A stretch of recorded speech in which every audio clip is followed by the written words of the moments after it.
एक महिला की जिंदगी में एक दिन एक अनजान लड़की का आगमन होता है, जो उसके पति के साथ एक गहरा राज छुपाती है। महिला को जब यह सच्चाई पता चलती है, तो उसकी जिंदगी पूरी तरह से बदल जाती है। आखिर क्या है उस अनजान लड़की और उसके पति के बीच का रिश्ता जानने के लिए मैजिक मंत्रा पर इस कहानी को सुनते रहिए।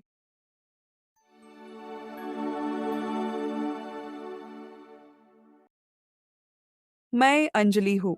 मैंने और रवि ने 1 साल की डेटिंग के बाद शादी की है। शादी में हमारे कुछ खास दोस्त और पेरेंट्स ही आए थे। रवि ऐसा ही चाहते थे। वो चाहते थे कि शादी शॉर्ट और सिंपल ही रहे। हम लोग यहाँ बड़े शहर में काम करते हैं। रवि के माता पिता गांव में ही रहते हैं। रवि ज्यादा गांव जाते नहीं। जब कभी मम्मी पापा को मिलना होता है, तो वो हमें शहर में आकर ही मिल लेते हैं। हमने एक छोटा सा घर भी यहाँ अभी लोन पर ले लिया है। शादी के चलते मैंने अभी नौकरी छोड़ रखी है। हमारा घर रोड के साइड में ही है। खिड़कियों से रोड दिखाई देती है। हमारे किचन की खिड़की से भी रोड दिखाई देती है। रवि का ऑफिस का टाइम सुबह 9 बजे का है। सुबह मैं रवि के लिए खाना बनाती हूँ। मेरी नज़र खिड़की के बाहर गई। रोड के दूसरी तरफ एक लड़की ज्यादा उम्र की नहीं थी, करीब 26 की होगी। हमारे घर की तरफ देखती रहती थी। पहले दिन मैंने सोचा कि कोई होगी, लेकिन वो 3 से 4 दिन लगातार आती मुझे दिखाई दी। मैंने मन में सोचा कि जाकर उससे बात करूं। शायद किसी और घर समझकर हमारे घर की ओर देखती रहती होगी। सुबह रवि सोए थे। वो फिर वहीं दूर खड़ी दिखाई दी और हमारे घर की ओर देख रही थी। इस बार मैं बाहर गई। उसने आते मुझे अपनी ओर देखा और घबरा गई। मैंने उसे पूछा, क्यों? आपको क्या परेशानी है? आप किसे ढूंढ रही हैं? वो घबराई हुई बोली, रवि यही रहता है। मैंने बोला, हाँ, आप कैसे जानती हैं? वो इतना सुनकर घबरा कर चली गई। मैंने पीछे से उसे आवाज दी, पर उसने सुना नहीं। फिर मैं अपने घर में वापस आ गई। मेरे आने पर रवि उठ गए थे। उसने पूछा, कहाँ गई थी? मैंने बोला, पता नहीं, एक लड़की है, वो हमारे घर की तरफ देखती रहती है। और मैंने जब जाकर उससे पूछा, तो तुम्हारा नाम भी जानती है? तुम किसी गोरी सी सुंदर लड़की को जानते हो? रवि यह सुनकर भड़क गए और बोले, पागल हो क्या? कोई कुछ भी बोलेगा और तुम मान लोगी क्या? लेकिन यह सुनने के बाद रवि के चेहरे का रंग जरूर उड़ गया था। मेरे भी दिमाग में कुछ कुछ चलने लगा। रवि जब शाम को आए, तब मैंने इस विषय में कोई बात नहीं की। अगले दिन मैं सुबह उठी तो रवि पहले से उठ गए थे। मैं किचन में गई तो किचन की खिड़की लगी हुई थी और बड़ी मुश्किल से खोलने पर खुलती थी।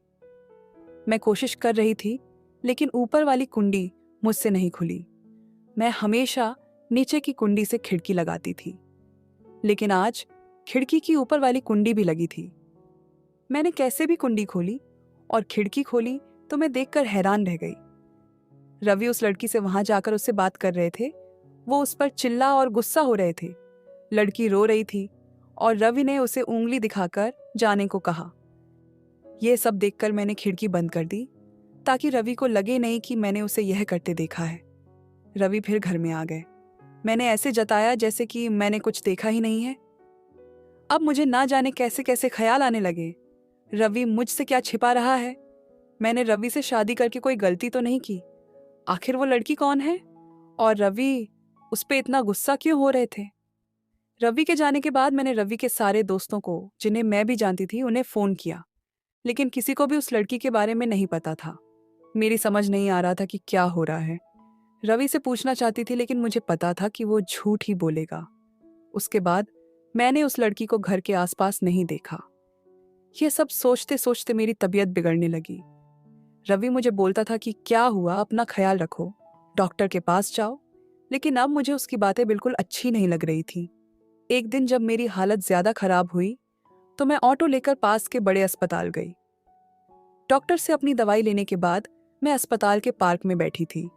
अस्पताल में मुझे वो लड़की फिर दिखाई दी। उसे देखते ही जैसे मेरी बीमारी पता नहीं कहाँ भाग गई। मैं उसके पास तेजी से चलकर गई और उसका हाथ पकड़ लिया और उसे बोली, तूने मेरी जिंदगी में उथल पुथल मचा दिया है। बोल, उस दिन क्या बात कर रहा था रवि तुझसे? क्या रिश्ता है तेरा मेरे पति से? फिर उसने मुझे जो बताया सुनकर मुझे लगा कि मेरा पति ऐसा है। उसने इतनी बड़ी बात मुझसे छिपाई। शाम को रवि जब आए, तब उस लड़की को अपने घर में देखकर चौंक गए। मैं भी उसके पास ही बैठी थी। रवि उसकी तरफ देखकर बोले, अच्छा, तो तूने इसे सब बता दिया? मना किया था ना दूर रहने को मेरी फैमिली से?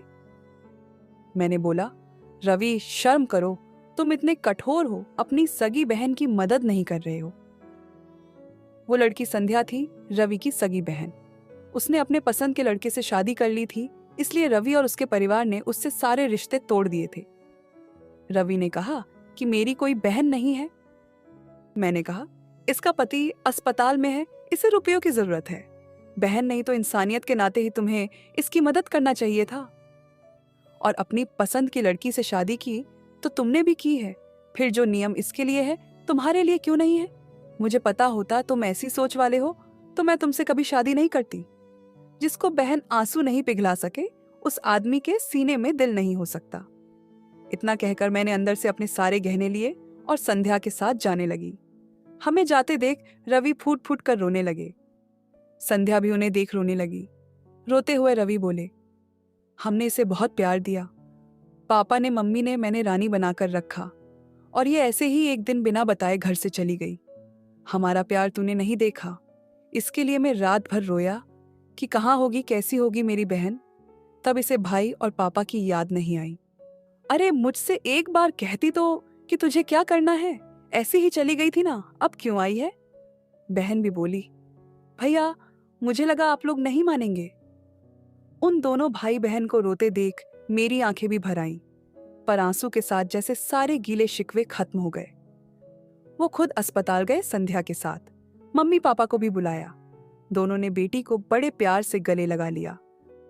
अब अस्पताल में संध्या के पति की हालत बहुत अच्छी है। डॉक्टर ने कहा कि वो जल्द ही डिस्चार्ज हो जाएंगे। रवि की आंखों में मुझे एक अलग सुकून अब देखने मिल रहा है। रवि ने संध्या को कहा है, अब कुछ करेगी तो माफ नहीं करूंगा, हमेशा मेरी प्यारी बहन बन के रहना। जिंदगी बहुत छोटी है, आपके अहंकार में इतना सुकून नहीं है जितना कि माफ कर देने में है। एक बार करके देखिए, जिंदगी बदल जाएगी। आपको यह कहानी कैसी लगी हमें कमेंट कर जरूर बताएं। और इसी तरह की अच्छी और मजेदार कहानियां सुनते रहने के लिए हमारे YouTube चैनल मैजिक मंत्रा को जल्दी से सब्सक्राइब कर लीजिए। धन्यवाद। जय हिंद, जय भारत।